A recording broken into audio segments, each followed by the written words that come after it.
Olá, meu irmão, minha irmã, eu te saúdo na paz de nosso Senhor Jesus Cristo. Que bom estar novamente me dirigindo aos irmãos com mais um estudo bíblico. E nós estamos estudando o Apocalipse. E hoje nós daremos continuidade nos estudos no capítulo 12, onde nós veremos, do capítulo 12, nós veremos o versículo 1 ao 6.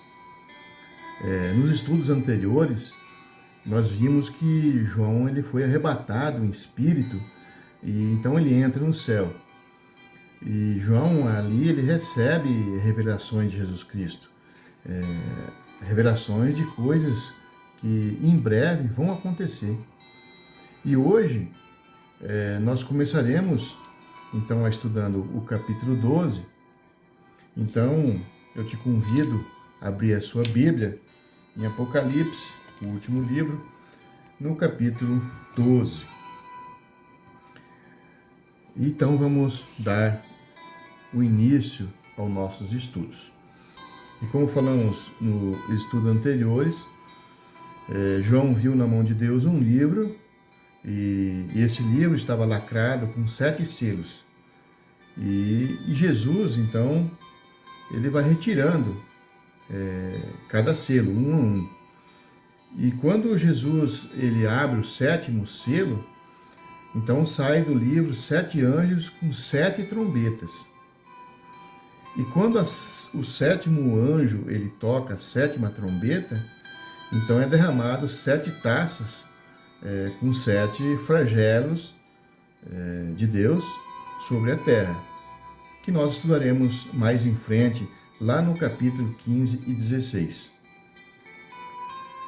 Mas agora surge um novo interlúdio, mais um espaço contando outras histórias. E esse interlúdio agora é um interlúdio extenso, não fica só no capítulo 12, vai até em frente. E durante esse interlúdio vai ter uma revelação da natureza real do conflito entre Deus e Satanás. Aqui no capítulo 12, a palavra fala sobre 3 assuntos. Vai falar sobre a mulher e o dragão, vai falar sobre os anjos que pelejam no céu contra o dragão, e também vai falar sobre o dragão que persegue a mulher. Mas para hoje, nós vamos ver apenas um assunto, que será a mulher e o dragão. E esse assunto, ele se encontra, então, do versículo 1 ao versículo 6. Muito bem. Então, daremos início agora sobre o primeiro assunto, que é a mulher e o dragão. Aqui no capítulo 12, o escritor volta lá no ponto de partida. E com outras séries de visões. Coisa que não foram falada anteriormente. Coisa relacionada com o destino da igreja que será formada após o arrebatamento. E antes de começar a nós lermos este capítulo, é bom nós sabermos alguns significados. Por exemplo, quando a Bíblia fala de um grande dragão vermelho, é o Satanás. E isso nós temos referência lá em Apocalipse, no capítulo 12, versículo 3. Aqui, quando falar de menino, está falando de Cristo, mas também está falando da igreja, ou seja, a cabeça e o corpo. Aqui, quando falar de 1260 dias, vai representar a primeira metade da grande tribulação, depois do arrebatamento da igreja, que está também em Apocalipse 12, 6, que veremos logo em frente. Quando falar de mulher, vai representar a igreja, ou Israel. Até no versículo 5, mulher, quando falar de mulher, é Israel. Agora, do versículo 6 em diante, é a igreja formada após o arrebatamento. E também vale lembrar que os vários símbolos usados aqui nesse livro não tem sempre o mesmo sentido, pode variar. Aqui, o povo de Deus é apresentado como mãe do Messias. Neste capítulo, João ele vai dar um passeio em toda a história, desde o início do mundo até o tempo do fim. Vejamos o versículo 1 e 2, o que fala. Assim fala a Santa Palavra. Viu-se grande sinal no céu, a saber, uma mulher vestida do sol com a lua debaixo dos pés, e uma coroa de 12 estrelas na cabeça. Versículo 2. Que achando-se grávida, grita com as dores de parto, sofrendo tormentos para dar à luz. Aqui muitas vezes essa palavra confunde. Aqui a palavra não está falando da Virgem Maria, está falando do povo de Israel que está sofrendo como escravo de Roma e que estavam esperando um libertador. O versículo 1, a palavra fala viu-se. A palavra viu-se nos informa que não foi somente João que viu esse grande sinal no céu, mas todos aqueles que estavam juntos ali. E, então houve mais testemunhas dessa maravilhosa visão.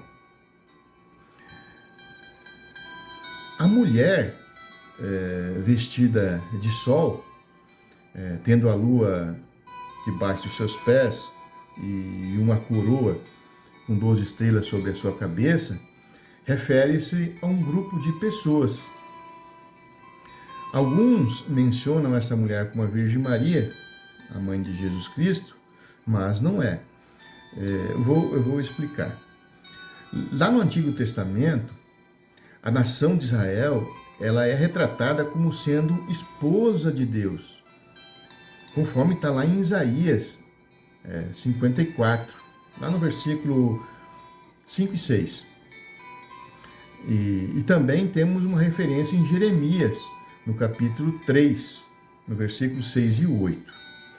Vou ler aqui Isaías 54, 5 e 6, que fala assim: Porque o teu Criador é o teu marido, o Senhor dos Exércitos é o seu nome, e o Santo de Israel é o teu Redentor. Ele é chamado de Deus de toda a terra, porque o Senhor te chamou como a mulher desamparada e de espírito abatido, como a mulher da mocidade, que foram repudiada, diz o teu Deus. Glória a Deus. Então aqui está justificando o que eu falei de Israel ser a esposa de Deus. O fato de estar enfeitada com o sol e a lua e 12 estrelas significa a glória do nascimento de Cristo, da criança, o Cristo.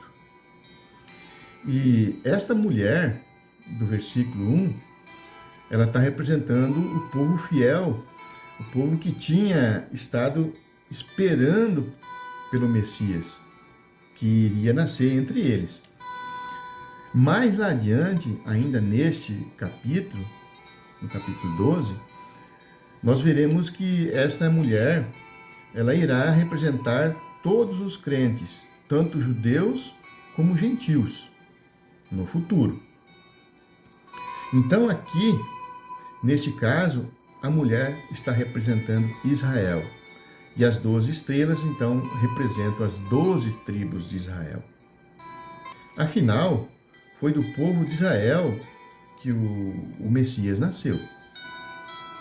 Já no versículo 2, diz que estando grávida, e também gritava as dores do parto, sofrendo tormentos para dar à luz.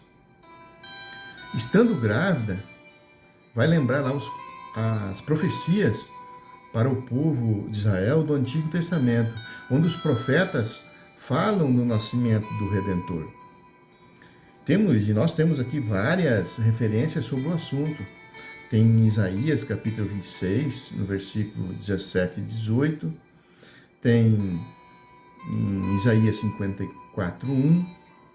Em Isaías 66, do 7 em diante. Oséias fala também no capítulo 13, versículo 13. Miqueias vai falar sobre isso no capítulo 4, versículo 9 ao 10. E ainda Miqueias fala no capítulo 5, versículo 2 e 3. Mas eu vou ler apenas Isaías 26, 17 e Miqueias 5, 2 e 3.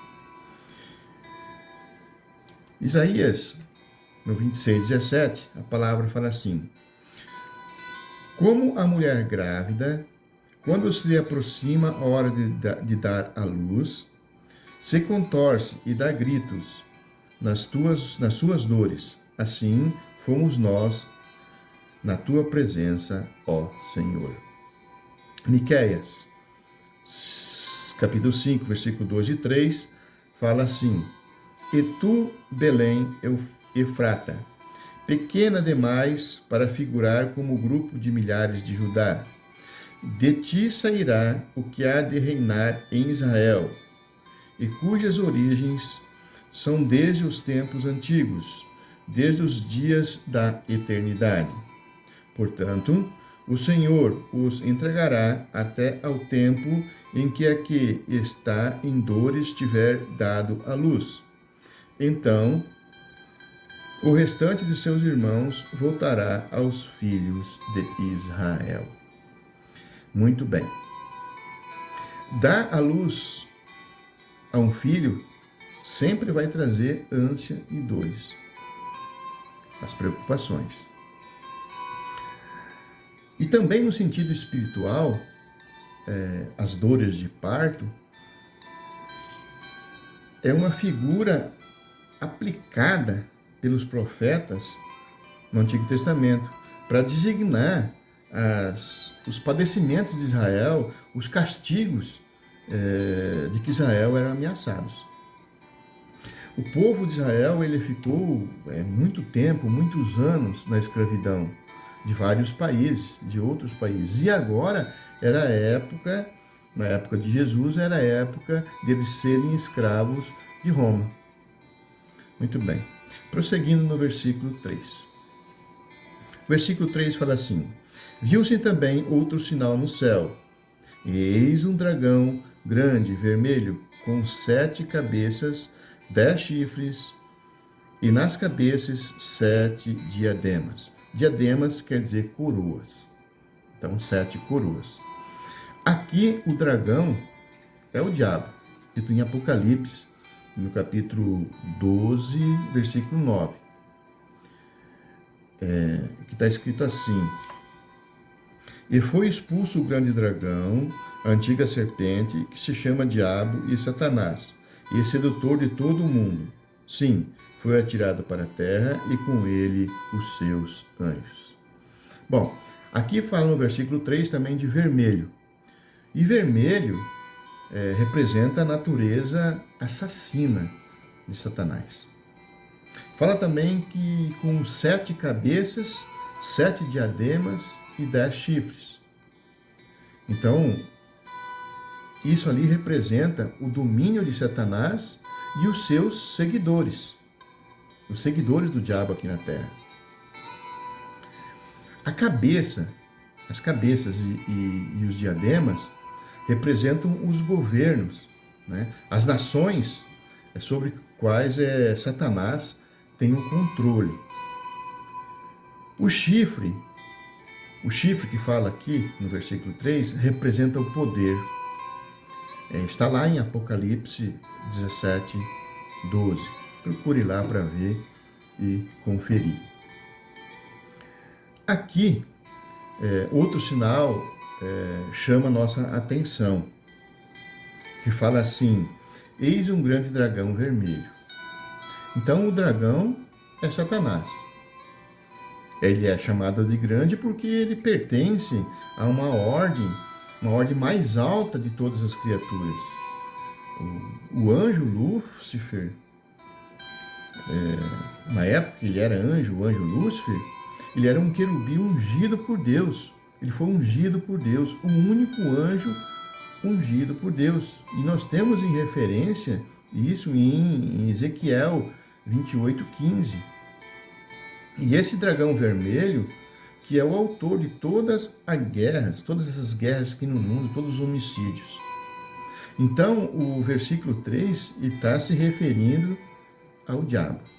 E também se refere aos líderes que são seguidores do diabo. No versículo 4, a palavra fala assim: a sua cauda arrastava a terça parte das estrelas do céu, as quais lançou para a terra. E o dragão se deteve em frente à mulher que estava para dar à luz, a fim de lhe devorar o filho quando o nascesse. Aqui no versículo 4 está a verdadeira identidade da origem de Satanás. Lá em Ezequiel, no capítulo 28, 12 e 19, fala onde ele aparece como Lúcifer. Lúcifer, um querubim protetor que habitava no Éden de Deus. Eu vou ler apenas o versículo 14 de Ezequiel, do capítulo 28. Fala assim: tu eras querubim da guarda ungido, e te estabeleci, permanecias no monte santo de Deus, no brilho das pedras andavas. Então podemos ver aqui a importância que era Lúcifer. Mas agora nós vimos Satanás furioso por ter sido frustrado. Então os seus primeiros planos foram frustrados. E nós temos referência em Isaías, no capítulo 14, versículo 13 e 14, que fala assim: tu dizias no teu coração: eu subirei ao céu, acima das estrelas de Deus, e exaltarei o meu trono, e no monte da congregação me assentarei, nas extremidades do norte. Subirei acima das mais altas nuvens e serei semelhante ao Altíssimo. Veja aqui a audácia de Satanás, querendo ser maior que Deus. E também aqui fala que arrasta após si a terça parte das estrelas do céu. Então são outros anjos caídos que foram obedientes a Satanás, conforme está lá em Daniel 8:10. Anote aí. Aqui no versículo 4, nós podemos ver que o versículo dá um salto na história. Então ele dá um salto na história desde a queda de Satanás, lá no início do mundo, até o nascimento de Cristo, que nasceu no meio do povo de Deus. O versículo, ele também fala da seguinte maneira: e o dragão parou diante da mulher que estava para dar à luz, a fim de lhe devorar o filho quando nascesse. Satanás, ele arruína o paraíso de Deus, aquele paraíso que Deus tinha feito para o homem, e agora ele quer eliminar também o Salvador dos homens. Então, tentando evitar assim o cumprimento das promessas de Deus sobre o povo. E isso nos lembra também lá a matança dos meninos lá em Belém, onde Herodes, ele tenta matar o menino Jesus. Então ele elimina muitas crianças ali. Então isso, Satanás se utiliza de Herodes. No caso de Herodes, Herodes era um emissário de Satanás, né? Que fala assim, a palavra fala assim: e o dragão parou diante da mulher que havia de dar à luz, para que, dando ele à luz, lhe tragasse o filho, né? Então, ali Satanás usou de todas as suas artimanhas contra Israel para evitar o cumprimento das promessas de Deus. Então, primeiro ele tentou no deserto, quando o povo pecava, passo a passo que dava no deserto, voltando-se lá para a idolatria, rebelando-se contra Deus e contra as ordens de Moisés, que está lá em Êxodo 16 e Êxodo 32. Depois, na Terra Prometida, quando Israel desejava ter um rei, ser que nem as outras nações vizinhas, né? Que deixando assim Deus de lado e querendo ter um próprio rei, que está escrito em 1 Samuel, capítulo 8, versículos 6 ao 8.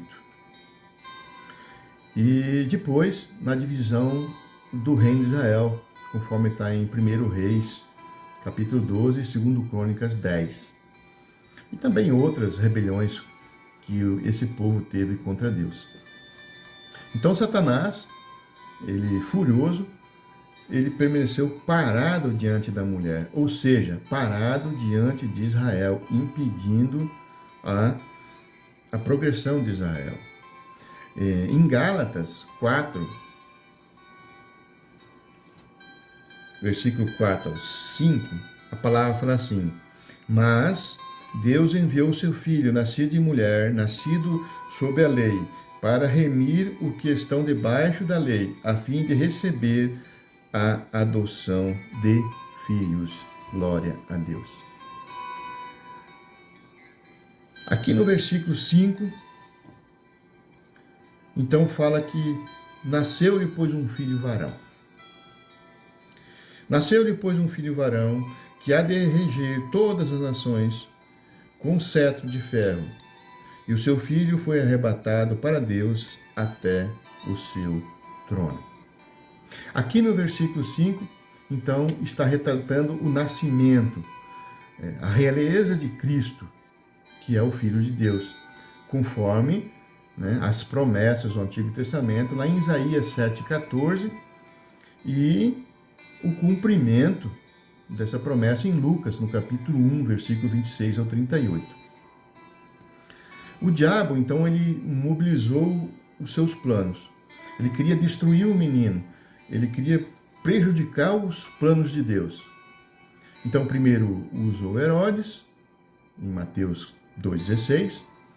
Lá no deserto, Jesus sofreu as tentações do maligno. Está registrado em Mateus, capítulo 4, no em diante. Ele usou também aqui os judeus para tentar Jesus. Em Mateus 21, no capítulo 21, versículo 23 a 27, em Mateus 22, 15 ao 33, lá em Mateus 26, 1 ao 5 também. Então são várias citações que tem na Bíblia. Ele também usou Pedro para dificultar os passos de Jesus, que está registrado em Mateus 16, 22. Ele também usou Judas para tentar Jesus e vendê-lo também, que está lá em Mateus 26, 14. E por fim, Cristo então foi entregue à morte de cruz. E o ato que traria a vitória para Deus e para a humanidade.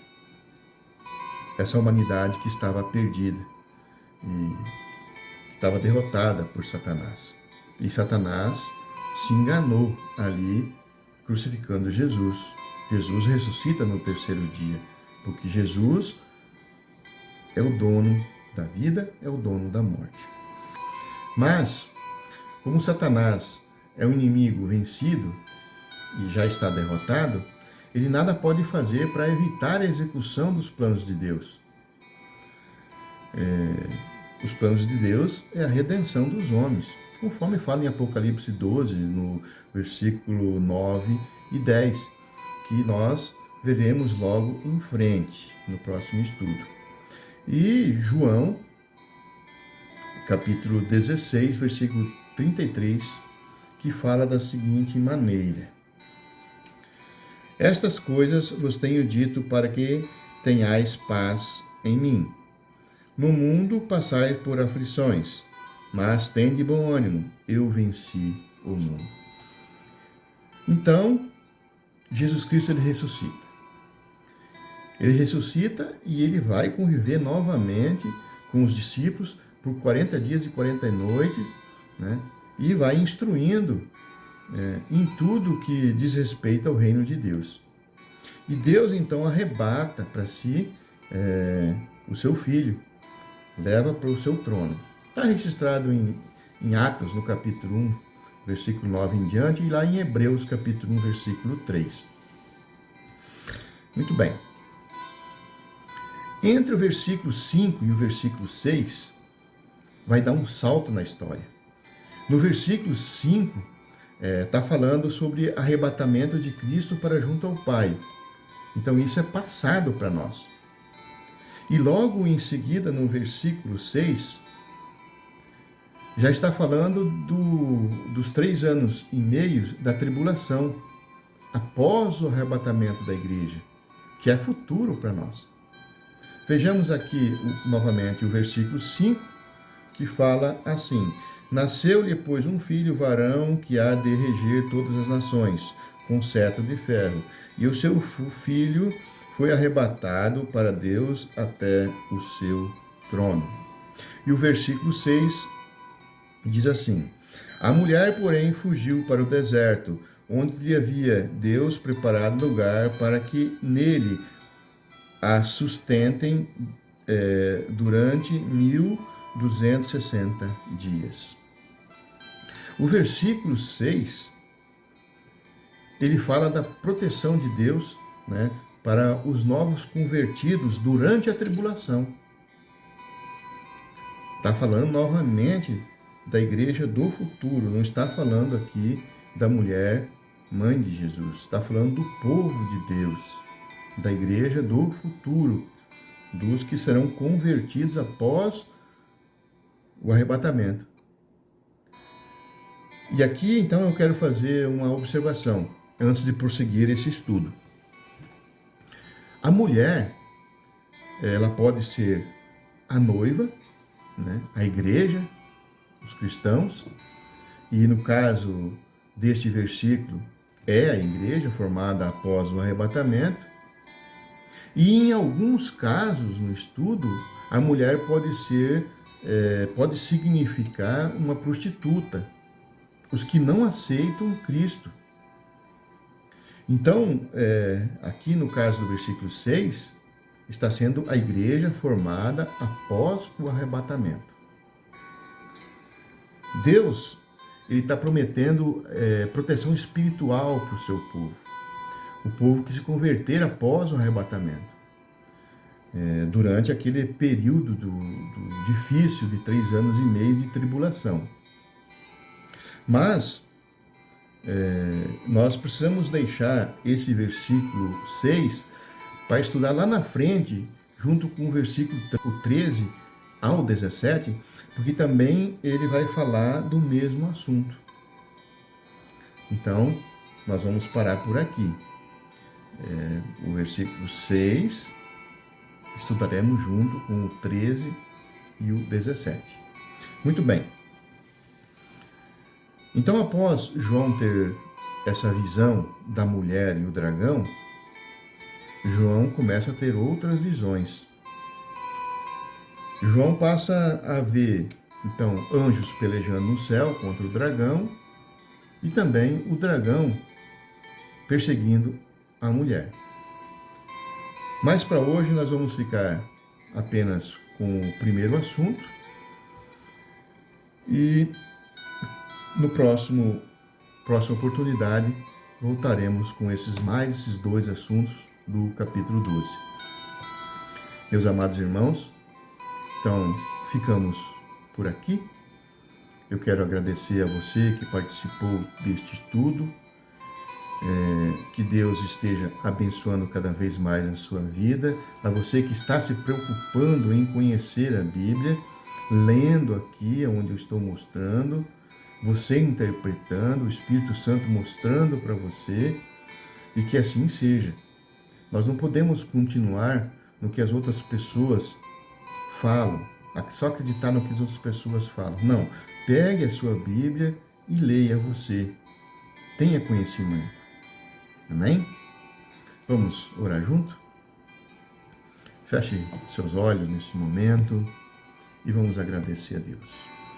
Pai Santo maravilhoso, neste momento, Senhor Deus, nós viemos até Ti em nome de Jesus Cristo. Te agradecer, Senhor Deus, por mais esta oportunidade de estarmos estudando a Sua palavra, Senhor Deus.